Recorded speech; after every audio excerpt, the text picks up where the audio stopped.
Hello students, welcome back to our YouTube channel Lal Bahadur Shastri college Ganoda. Last class में हमने बच्चों BSc third year inorganic chemistry में आपका coordination compound, जिसे आप उपसहसंयोजक यौगिक कहते हैं, शुरू किया था। उसमें हमने उसकी जो जनरल प्रॉपर्टीज हैं उसके बारे में देखा था। उसकी जो भी मैंने पुरानी आपने जो सेकेंड ईयर में डेफिनेशन पढ़ रखी हैं, जैसे कॉम्प्लेक्स हो गया, लिगेंड हो गया, सेंट्रल एटम कौन सा होगा, प्राइमरी वैलेंसी क्या होगी, सेकेंडरी वैलेंसी क्या होगी, उसके बारे में हमने पढ़ा।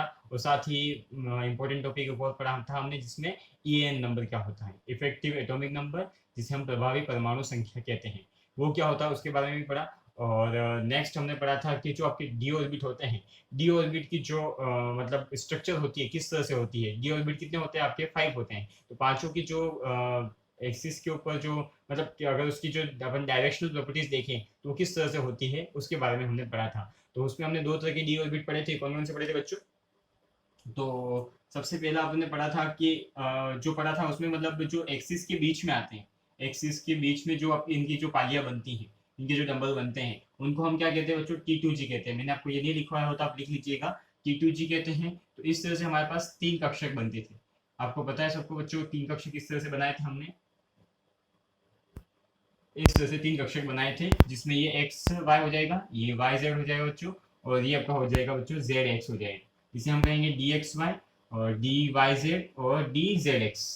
यहाँ तक हमने पढ़ लिया था। और इसके जो सेकंड टाइप है मैंने वो बताया था बच्चों, ईजी टाइप के कक्षक होते हैं। क्या होते हैं ईजी टाइप के? तो वो क्या होते हैं, ये जो इनकी पालियां होती है वो ऑन द एक्सिस होती है, अलोंग द एक्सिस या फिर ऑन द एक्सिस आप लोग कह सकते हो।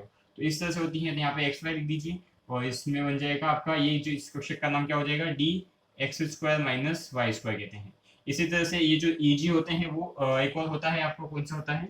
डी, और इस तरह से बीच में ये होता है आपका डी जेड स्क्वायर। तो डी जेड स्क्वायर कैसे बनता है बच्चों? तो वो भी मैंने आपको बता दिया था। क्या बताया था बच्चों? तो डी जेड स्क्वायर बनता है आपका d y square minus z square, d y square minus z square and d z square minus x square. इनसे मिलके क्या बनता है आपका? डी जेड स्क्वायर बनता है। तो इस तरह से हमने T2G और EG कक्षक की बात की थी बच्चों। आप आई होप आपको ये समझ में आ गया होगा, इनकी जो स्ट्रक्चर होती है किस तरह से होती है। ये कक्षक कैसे बनता है मैंने आपको समझाया था। इंपॉर्टेंट कक्षक है बच्चों, ध्यान रखना। इन दोनों से मिलके क्या बनता है आपका? डी जेड स्क्वायर बनता है। क्यों बनता है? क्योंकि इसमें जेड कॉमन होता है। तो यहाँ तक हमने पढ़ लिया था बच्चों। नेक्स्ट आज की क्लास में हम शुरू करते हैं बच्चों आपका क्रिस्टल क्षेत्र सिद्धांत। मोस्ट इंपोर्टेंट थ्योरी आपकी कोऑर्डिनेशन कंपाउंड से रिलेटेड, क्रिस्टल क्षेत्र सिद्धांत या फिर क्रिस्टल फील्ड थ्योरी, सीएफटी जिसे कहते हैं। शॉर्ट फॉर्म में से क्या कहेंगे बच्चों? सीएफटी। सीएफटी के बारे में पढ़ेंगे। तो ये आपने नोट नहीं किया और बच्चों एक बार नोट कर लीजिए, साथ ही हम सीएफटी को शुरू करते हैं। तो सीएफटी क्या होती है बच्चों, समझिएगा।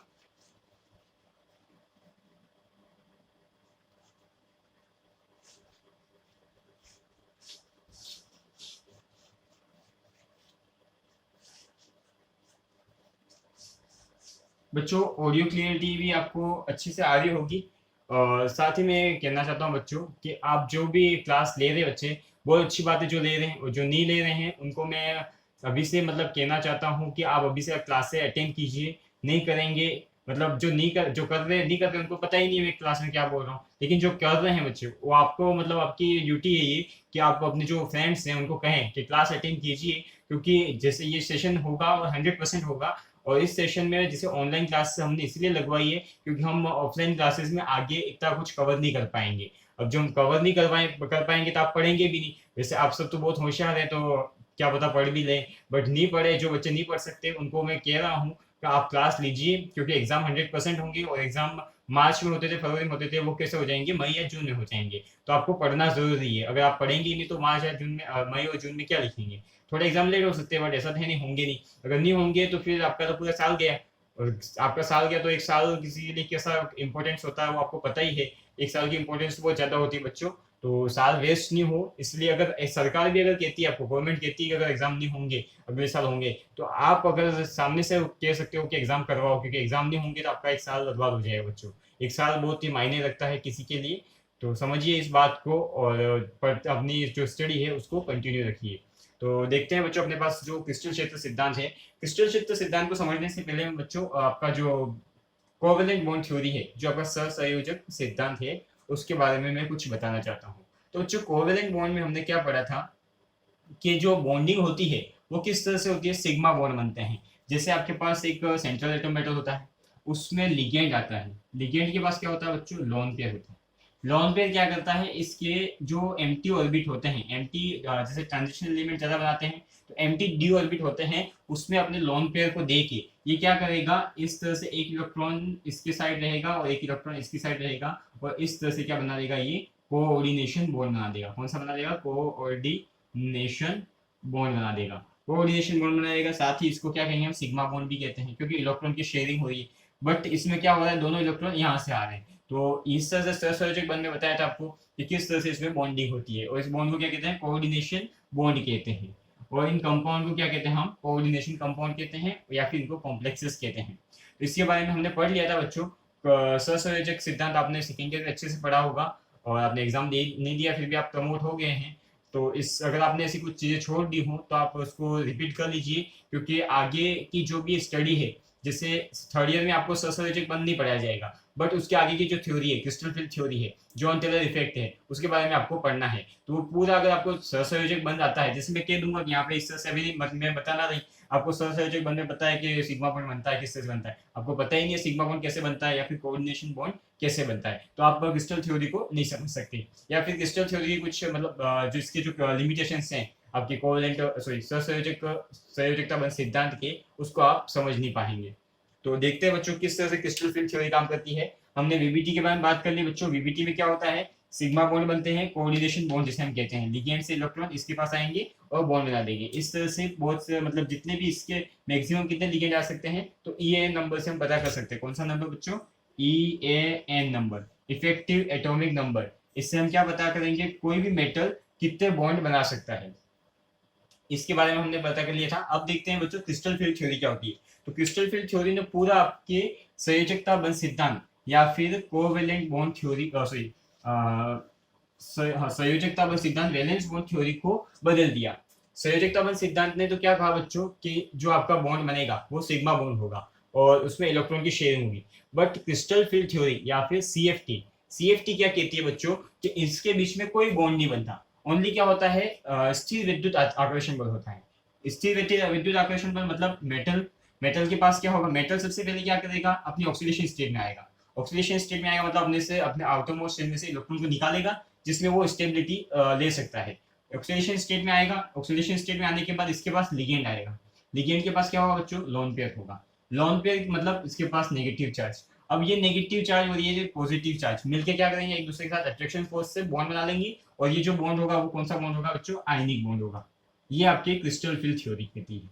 तो इस तरह के आयनिक बॉन्ड से जो भी कॉम्प्लेक्सेस बनते हैं आपके, उसे हम क्या कहते हैं, सहसंयोजक सॉरी कोऑर्डिनेशन कंपाउंड या फिर उप सहसंयोजक यौगिक कहते हैं। ये किसने बताया, आपका क्रिस्टल फील्ड थ्योरी ने। मतलब क्रिस्टल फील्ड थ्योरी में जो वैलेंस बॉन्ड थ्योरी थी उसके कॉन्सेप्ट को पूरा खत्म कर दिया। उसने बताया था कि इलेक्ट्रॉन की शेयरिंग से सिग्मा बॉन्ड बनेगा, और इसने कहा कि यहाँ पे कोई भी इलेक्ट्रॉन की शेयरिंग नहीं होती है। ये क्या करते हैं, लिगेंड के इलेक्ट्रॉन और मेटल आयन के जो ऊपर जो पॉजिटिव चार्ज होता है, ये केटायन और ये एनायन के बीच में जो अट्रैक्शन फोर्स की वजह से जो बॉन्ड बनेगा वो आपका क्या होगा, सॉरी उससे क्या बनेगा, आपका कॉम्प्लेक्स बनेगा।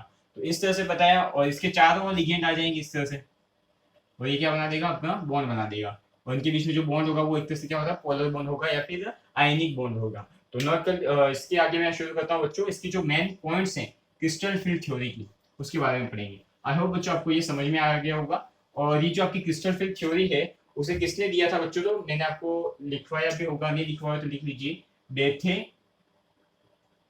And won black. किसने, वॉन ब्लैक ने दिया था।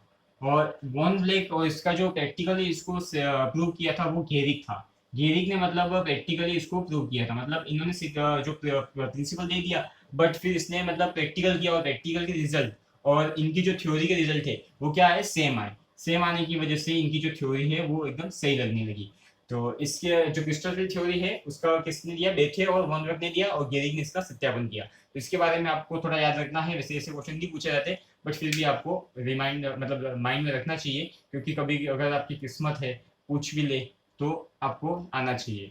नेक्स्ट अपन देखते हैं बच्चों इसमें कि इसके जो मेन पॉइंट हैं वो क्या कहते हैं। मेन कुछ पॉइंट हैं उसके बारे में पढ़ेंगे। आज जितने कवर कर सकें उतने आज करेंगे, नेक्स्ट जो बच जाएंगे उसको हम नेक्स्ट क्लास में करेंगे।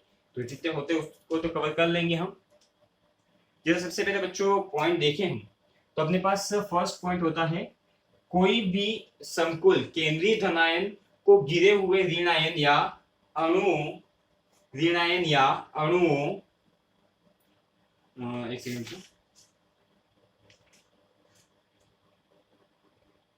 ऋण आयन या अणुओं का संयुग्मन होता है। यहाँ लिगेंड का ऋण बिंदु आवेश के रूप में माना जाता है, अतः धातु आयन एवं लिगेंड के मध्य स्थिर विद्युत आकर्षण होता है। यदि लिगेंड का ऋण आयन लिगेंड ऋण आयन है तो ऋण बिंदु आवेश, और यदि उदासीन अणु है तो इन अणुओं के द्विध्रुव आघूर्ण का ऋण ध्रुव धातु आयन की तरफ रहेगा और इसे भी बिंदु आवेश या बिंदु द्विध्रुव के रूप में ही माना जाएगा। तो बच्चों समझिए किस तरह से आपको बताना चाहते हैं कि जो लिगेंड है, ये कहते हैं कि मेटल और लिगेंड इनके बीच में कौन सा बल काम करेगा, तो स्थिर विद्युत आकर्षण बल। ठीक है, स्थिर विद्युत आकर्षण बल, आकर्षण बल। और ये बल किसके बीच में काम करता है बच्चों, तो नेगेटिव और पॉजिटिव चार्ज के बीच में।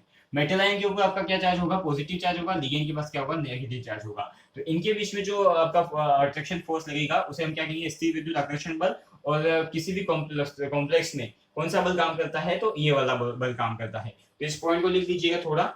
और इसके चारों ओर लिगेंड इस तरह से जमे होते हैं कि इसको क्या कर देते हैं, स्टेबल कर देते हैं। तो लिखिए इसमें फर्स्ट पॉइंट, कोई भी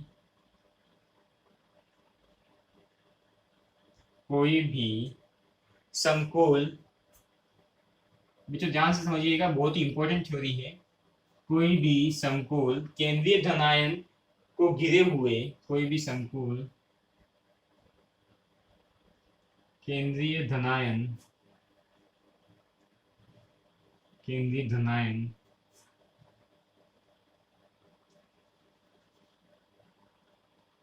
केंद्रीय धनायन को घिरे हुए, केंद्रीय धनायन को घिरे हुए ऋण आयन या अणुओं का, घिरे हुए ऋण आयन या अणुओं का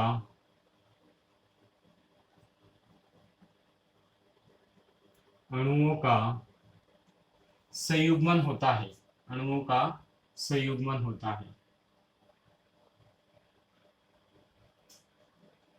तो जो इस पॉइंट को पढ़िएगा ध्यान से, कोई भी संकुल केंद्रीय धनायन को घिरे हुए ऋण आयन लिगेंड के ऊपर कौन सा चार्ज होता है बच्चों, नेगेटिव चार्ज होता है, या अणुओं का संयुग्मन होता है। अणु मतलब जो आपका न्यूट्रल लिगेंड होगा वो, मतलब जैसे यहाँ पे समझिए इस तरह से आपका ये सेंट्रल एटम है, इसके चारों तरफ क्या है, लिगेंड है इस तरह से। और ये लिगेंड क्या करते हैं, इसके चारों ओर से इस तरह से अट्रैक्शन फोर्स से, जो आपका स्थिर विद्युत आकर्षण बल है, उससे जुड़े हुए होते हैं। अगर लिगेंड आपका नेगेटिव है तो इसका नेगेटिव चार्ज और इसका पॉजिटिव चार्ज आमने सामने देते हैं। अगर आपका कोई भी न्यूट्रल एटम है तो इसके में भी दो पार्ट होंगे, एक नेगेटिव और एक पॉजिटिव। तो सॉरी, एक नेगेटिव रहेगा और एक पॉजिटिव रहेगा। तो ये जो नेगेटिव पार्ट है वो किसकी तरफ रहेगा, आपका सेंट्रल एटम की तरफ रहेगा, और इनके बीच में क्या रहेगा, आपका अट्रैक्शन फोर्स रहेगा। तो इस तरह से आपका फर्स्ट पॉइंट होता है क्रिस्टल फील्ड थ्योरी का।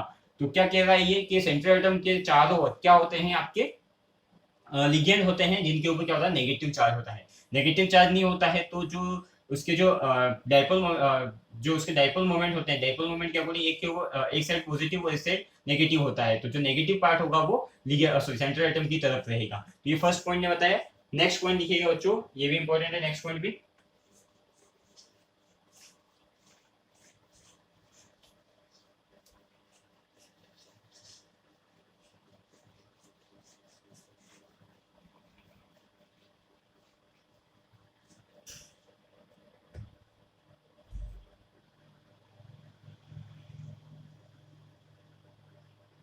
धातु आयन, धातु आयन एवं लिगेंड के इलेक्ट्रॉनों के बीच, एवं लिगेंड के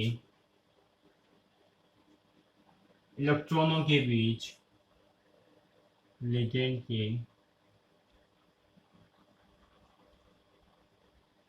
इलेक्ट्रॉनों के बीच,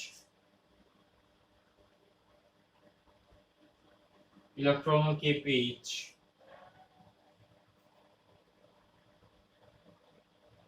बीच परस्पर क्रिया से परस्पर क्रिया से परस्पर क्रिया से इलेक्ट्रॉन प्रतिकर्षण होता है। इलेक्ट्रॉन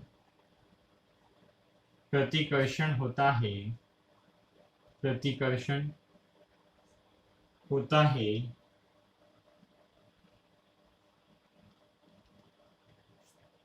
परस्पर इलेक्ट्रॉन प्रतिकर्षण होता है जिसके परिणाम स्वरूप जिसके परिणाम स्वरूप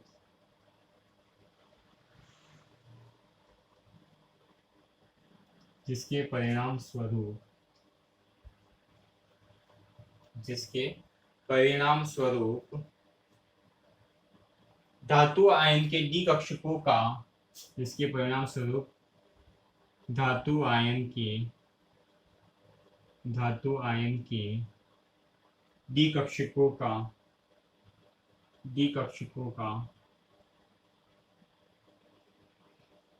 विपाटन हो जाता है। विपाटन हो जाता है। तो बच्चों ये पॉइंट भी बहुत इंपॉर्टेंट है, समझिएगा। धातु आयन एवं लिगेंड के इलेक्ट्रॉनों के बीच परस्पर क्रिया से इलेक्ट्रॉन प्रतिकर्षण होता है जिसके परिणाम स्वरूप धातु आयन के डी कक्षकों का विपाटन हो जाता है। तो बच्चों समझिएगा इसको कि जैसे आपके पास कोई भी मेटल एटम है, सेंट्रल एटम है, उसमें लिगेंड पास में आ रहा है।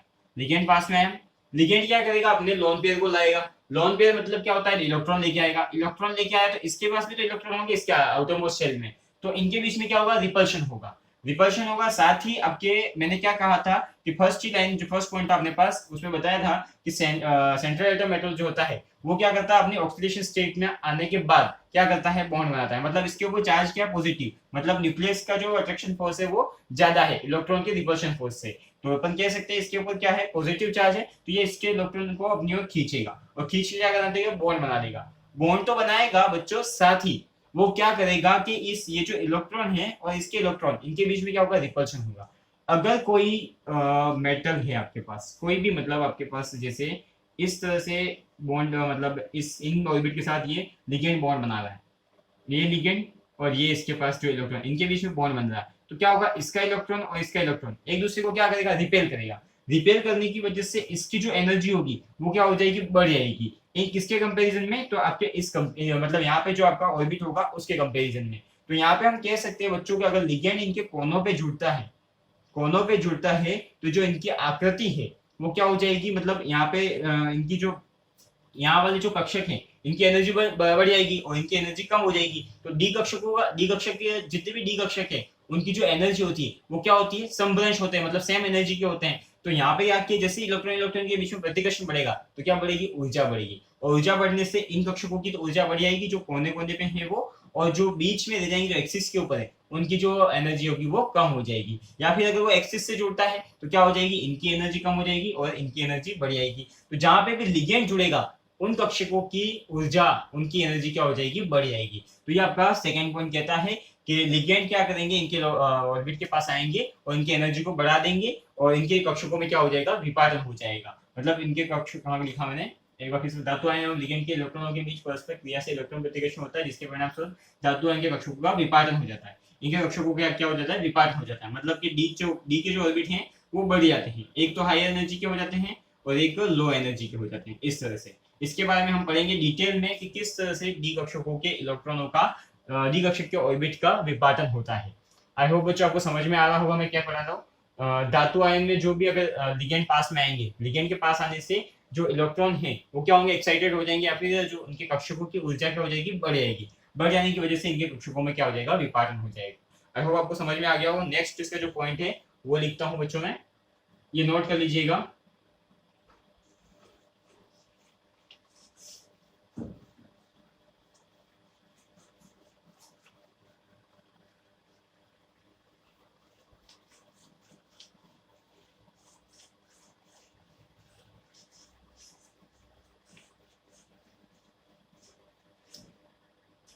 तो नेक्स्ट पॉइंट है बच्चों, धातु आयन एवं लिगेंड के मध्य, ये वैसे सेकंड पॉइंट था लेकिन मैंने ऊपर नीचे लिख दिया तो इसको थोड़ा डाल देते हैं।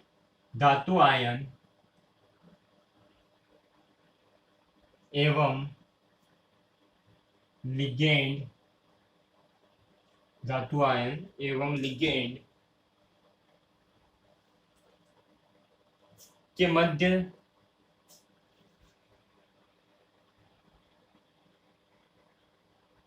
लिगेंड के मध्य बंध की प्रकृति के मध्य बंध की प्रकृति, बंध की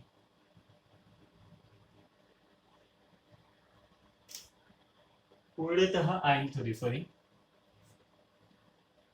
पूर्णतः आयनिक होती है, फिर आयनित होती है।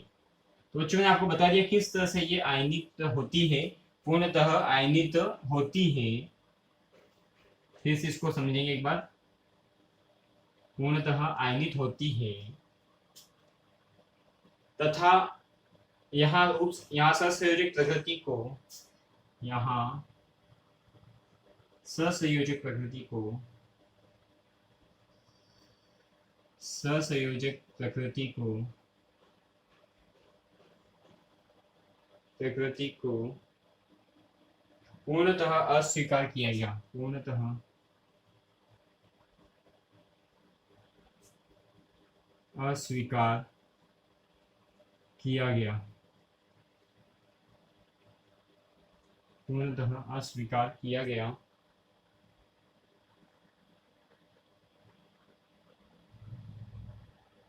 एमएल बंध की बंधन ऊर्जा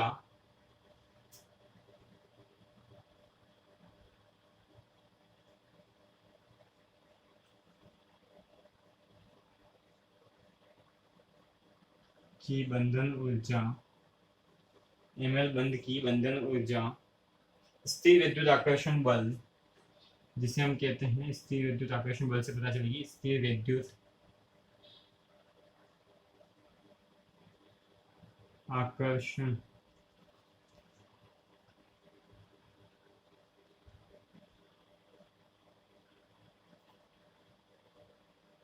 आकर्षण बल, यहाँ पे इस को बंधन ऊर्जा होगी, क्या होगी बच्चों वो लिख रहे हैं। बंधन ऊर्जा क्या होगी इसको मत लीजिए, बराबर करके लिखिए Q1 Q2 upon R square. ये क्या होगी आपकी धातु आयन एवं लिगेंड के मध्य बंध की प्रकृति पूर्णतः आयनित होती है या फिर आयनिक होती है, ये भी लिख सकते हैं आयनिक होती है। यहाँ सहसंयोजक प्रकृति पूर्णतः अस्वीकार किया, सहसंयोजक प्रकृति को पूर्णतः अस्वीकार किया गया, मतलब कि इसकी जो कोवेलेंट बॉन्ड की प्रॉपर्टी थी उसको इसने पूरा क्या कर दिया, नेग्लेक्ट कर दिया, मतलब इसमें कोवेलेंट बॉन्ड बनता ही नहीं। कौन सा बॉन्ड बनेगा, तो आयनिक बॉन्ड बनेगा। तो नेक्स्ट देखिए, पूर्णतः अस्वीकार किया गया एमएल बंध की बंधन ऊर्जा, जो मेटल मतलब लिगेंड है उसके बीच में जो बॉन्ड एनर्जी होगी वो कितनी होगी, वो किस पे डिपेंड करेगी, वो यहाँ पे देखिए। तो Q1 और Q2 divided by R square क्या होता है बच्चों, Q1 Q2 upon R square. Q1 और Q2 क्या है बच्चों, तो समझिएगा Q1 और Q2 क्या होते हैं अपने, Q1 and Q2 are charge on metal and ligand, मतलब मेटल और लिगेंड के ऊपर जो चार्ज होगा वो क्या है आपका Q1 एंड Q2 है। और R क्या है बच्चों, तो Q1 और Q2 के बीच में, Q1 and distance between Q1 and Q2, यहाँ पे देख सकते हैं distance between Q1 and Q2। तो Q1 और Q2 के बीच में अगर जो डिस्टेंस होगी वो क्या हो जाएगी, R हो जाएगी। और Q1 और Q2 क्या है, लिगेंड और मेटल के ऊपर चार्ज है। तो जो धातु आयन मतलब ये जो आपका प्रिंसिपल है वो क्या कहता है कि जो आपका कॉम्प्लेक्स होता है, कॉम्प्लेक्स क्या होता है कि इसके मतलब कॉम्प्लेक्स पूरी तरह से आयनिक होता है, मतलब उसमें जो बॉन्ड बता वो आयनिक होता है। उसने कोवेलेंट बॉन्ड के जो कोवेलेंट कैरेक्टर को पूरा खत्म कर दिया, इसमें कोई भी कोवेलेंट बॉन्ड नहीं बनता है या फिर कोऑर्डिनेशन बॉन्ड नहीं बनता है।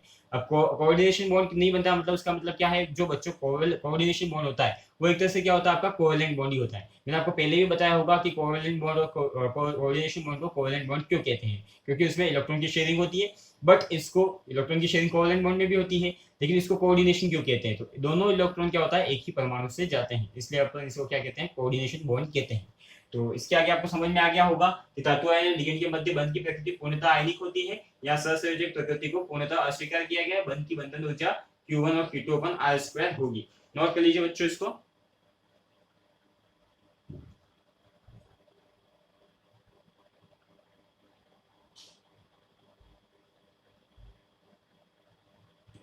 नेक्स्ट पॉइंट लिखते हैं बच्चों। नेक्स्ट पॉइंट भी इसी पॉइंट की तरह है, बट अच्छा है, लिख लीजिए। आज की क्लास का लास्ट पॉइंट है, जो बचे हुए पॉइंट हम नेक्स्ट क्लास में करेंगे।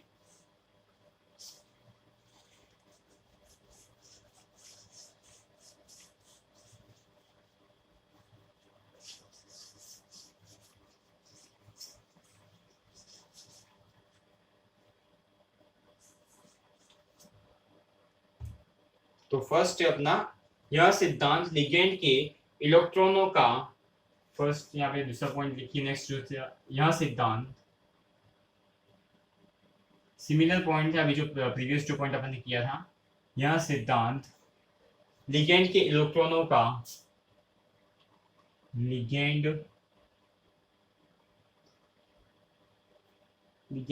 के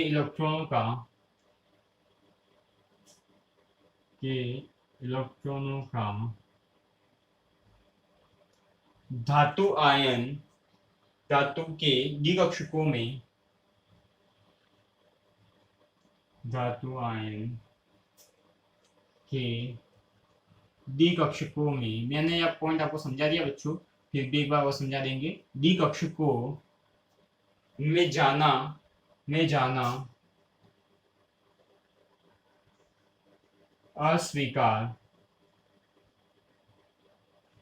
अस्वीकार करता है। अतः यहाँ धातु एवं लिगेंड के कक्षकों में, अतः यहाँ धातु एवं लिगेंड के कक्षकों में, लिगेंड के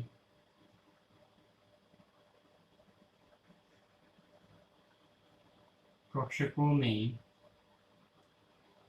कोई अतिव्यापन नहीं होता, कोई अतिव्यापन नहीं होता।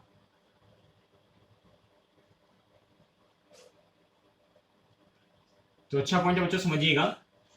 यह सिद्धांत लिगेंड के इलेक्ट्रॉनों का धातु आयन की डी कक्षकों में जाना अस्वीकार करता है। अतः यहाँ धातु एवं लिगेंड के कक्षकों में कोई अतिव्यापन नहीं होता। तो बच्चों कोवलेंट बॉन्ड ने आपको क्या कहा था कि जो आपके लिगेंड होते हैं उनके इलेक्ट्रॉन मेटल आयन के डी ऑर्बिट में जाके क्या करते हैं, कोऑर्डिनेशन बॉन्ड बनाते हैं। बट क्रिस्टल फील्ड थ्योरी आपकी क्या कहती है कि इसके जो इलेक्ट्रॉन है वो कभी भी मतलब मेटल आयन के डी ऑर्बिट में नहीं जाते हैं। तो क्या करेंगे, ये उसमें कोवलेंट बॉन्ड नहीं बनाएंगे। कोवलेंट बॉन्ड नहीं बनाएंगे तो क्या बनाएंगे, आपका आयनिक बॉन्ड बनाएंगे। लिगेंड के ऊपर नेगेटिव चार्ज और मेटल के ऊपर आपका पॉजिटिव चार्ज। तो ये कह रहा है कि बस पिछले वाले सिद्धांत को ये मतलब रॉन्ग प्रूव कर रहा है। एक तरह से क्या है, वो कह रहा था यहाँ पे कोवलेंट बॉन्ड बनता है, बट ये क्या कह रहा है, कोवलेंट बॉन्ड नहीं बनेगा, अस्वीकार करता है। यहाँ धातु एवं लिगेंड के कक्षकों में कोई अतिव्यापन नहीं होता। अब जब इलेक्ट्रॉन जाएंगे ही नहीं तो कक्षकों में अतिव्यापन कहाँ से होगा, तो अतिव्यापन होगा ही नहीं। यहाँ पे क्या होता है, अतिव्यापन नहीं होता है। ये अपना है इस क्लास का लास्ट पॉइंट। इसके बाद कुछ बचे हुए पॉइंट है अपने क्रिस्टल फील्ड थ्योरी के, उसके बारे में हम नेक्स्ट क्लास में पढ़ेंगे। आज की क्लास के लिए थैंक यू सो मच बच्चों। इसको नोट कर लीजिए बच्चों।